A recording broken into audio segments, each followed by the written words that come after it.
Chapter 3. Rose awoke to the sound of muffled footsteps and the distant clatter of pans.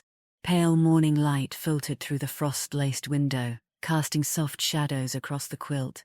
For a moment, she lay still, listening. The house was alive with quiet movement, voices, laughter, the creak of floorboards.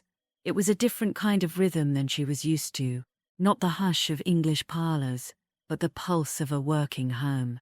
She dressed slowly, her limbs still heavy from travel, and stepped into the hallway. The scent of coffee and wood smoke greeted her. Downstairs, the kitchen was already bustling. The children were everywhere. The youngest, barely 3, was perched on a stool, swinging her legs and nibbling toast. Another sat cross-legged on the floor, trying to tie her boots with determined fingers. The eldest, 8-year-old Maggie, was helping Sarah stir a pot on the stove, her copper hair tied back in a crooked braid. They paused when Rose entered, their chatter fading into shy glances. Maggie offered a polite smile. The others stared, then giggled, then turned away, whispering behind their hands. Sarah looked up and beamed. "Good morning, Rose. Did you sleep well?" Rose nodded at her. "Yes, thank you, I did." Tom entered from outside, stamping snow from his boots. "Cold one today," he said, ruffling the hair of the nearest child. "But the sun's out, that helps." Baby Emily was nowhere in sight, likely still asleep upstairs, swaddled and warm. Rose sat at the table, watching the children move like birds, fluttering, chirping, darting from one corner to another. They were curious, but cautious. 6-year-old Nora crept closer and stood beside Rose's chair, peering up at her with wide eyes. "Are you really from England?" she asked in a small voice. Rose smiled gently. "Yes, I am. Do you have princesses there?" Nora persisted. "Some," Rose said with a smile, "but I haven't met one yet." Nora considered this, then nodded solemnly and ran off to report her findings to her sisters. Sarah placed a plate of eggs and toast in front of Rose. "They'll warm up to you quickly. They're just not used to visitors." Rose took a bite, the food simple but comforting. She watched the children, their energy filling the room, and felt something stir inside her. A quiet ache, not of loss, but of longing. She had never imagined herself in a house like this, but something about their laughter, their messy braids and mismatched socks, made her feel less like a stranger. Rose looked up and met 3-year-old Lily's gaze, eyes wide and intent. Her hand paused mid-stroke on the worn rag doll in her lap. Rose smiled, expecting the child to dart away as she had the evening before, shy and uncertain. But Lily didn't move. She returned the smile, her face open, trusting. And something fluttered in Rose's chest, soft, sudden, and impossible to name. After breakfast, Sarah handed out small chores, boots to be cleaned, kindling to be stacked, dolls to be put away. Maggie offered to show Rose the barn, and Sarah nodded approvingly. "Go on," she said. "It's good for them to help." Outside, the snow was crisp and glittering. Maggie led the way, chattering about the animals, the hayloft, the puppies born last spring. Rose listened, her breath visible in the cold, her boots crunching behind the child. The barn was warm with the scent of straw and animals. Chickens clucked softly in their coop, and a pair of goats blinked at her from the corner. Maggie pointed out everything with pride. Rose stood in the doorway for a moment, looking out at the fields beyond. The land was still unfamiliar, but the morning light made it seem less harsh, less lonely. She turned back to Maggie, who was now trying to coax a puppy from behind a bale of hay. Something stirred inside Rose. She felt something, but she was too weary to try figuring out what it was. By afternoon, a pale sun slanted through the farmhouse windows, casting long golden beams across the floorboards. The snow outside layered the earth, thick and unrelenting. Inside, the house was quiet but busy. Downstairs, Sarah sat at the kitchen table surrounded by her daughters, each one engaged in her own lesson. Maggie, the eldest, was bent over a slate, carefully copying words in chalk. Noah was practicing her letters on her own slate, her tongue poking out in concentration.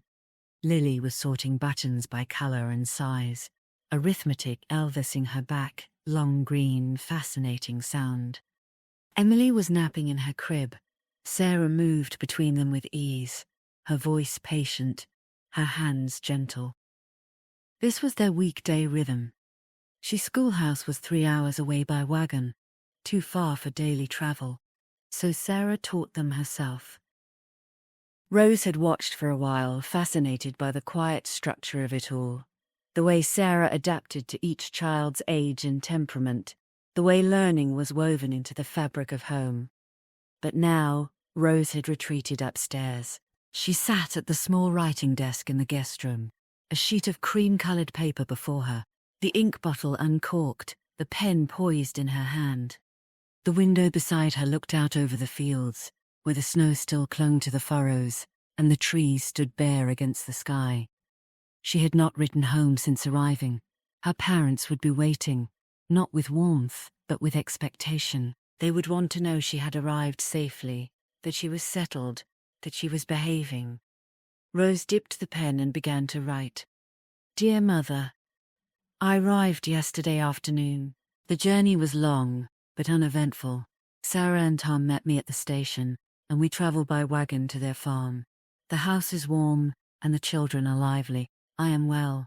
Sarah has made a life here, and I am grateful for her kindness. Give my greetings to Father and Cecily. I will write again soon. Rose. She paused, reading over the words. They were careful, measured, true, but not complete. She wanted to write more, to say that she felt like a stranger in her own skin, that the children's laughter made her ache, that the silence of the fields was both comforting and terrifying, that she didn't know who she was supposed to become, but she didn't.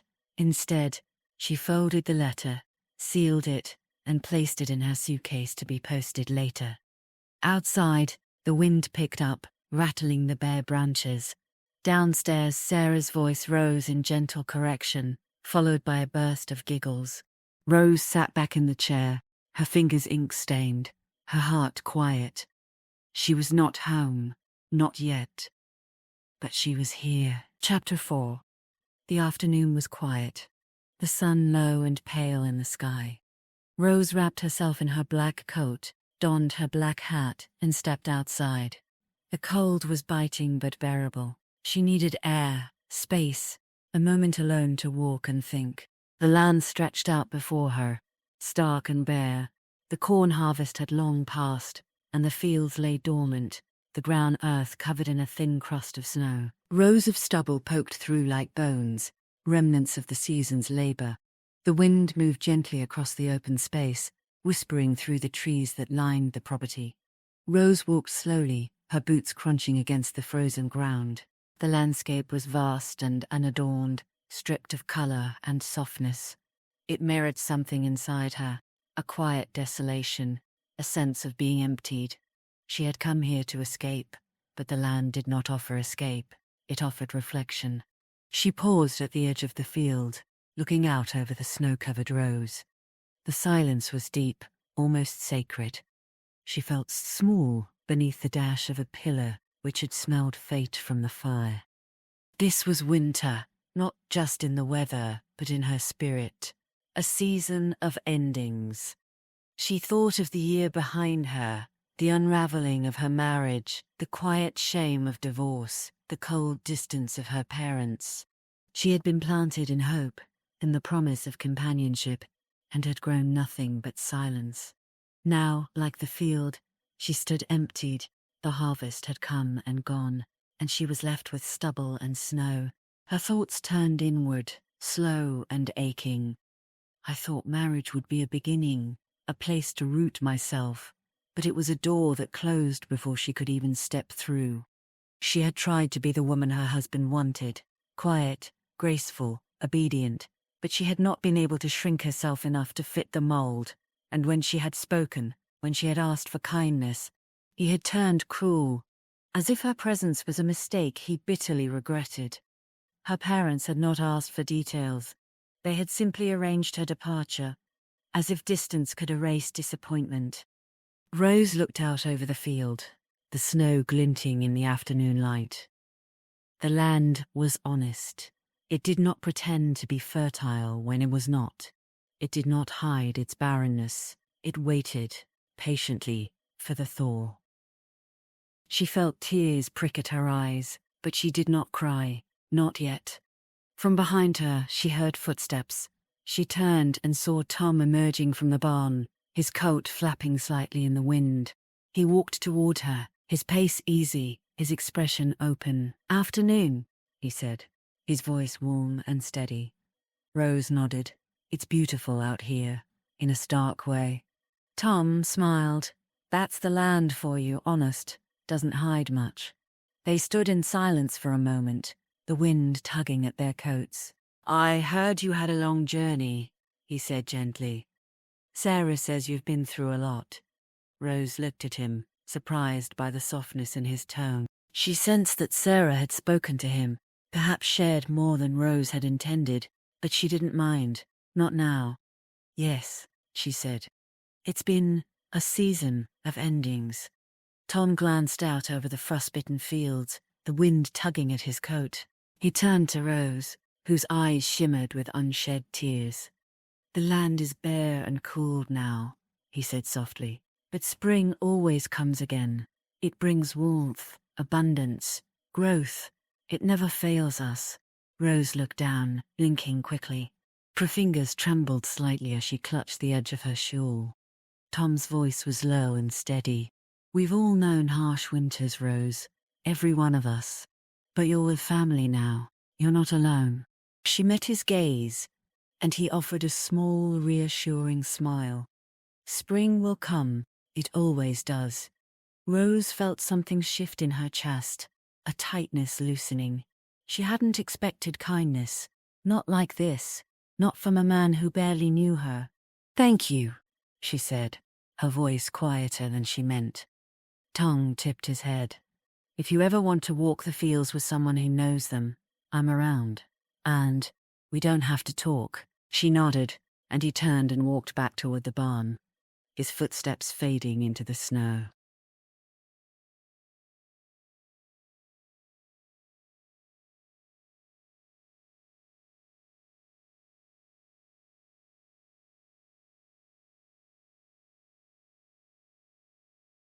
Rose stood for a while longer, watching the wind move across the land. The starkness remained, but it felt less lonely now, less like a mirror and more like a canvas. She turned back toward the house, the windows glowing with warmth. Inside, Sarah would be teaching the girls, each one according to her age, her needs. It was their weekday routine, a rhythm built from necessity and love. Rose could hear faint laughter as she approached, the sound of learning and living. She stepped inside, the warmth of the house wrapping around her once more.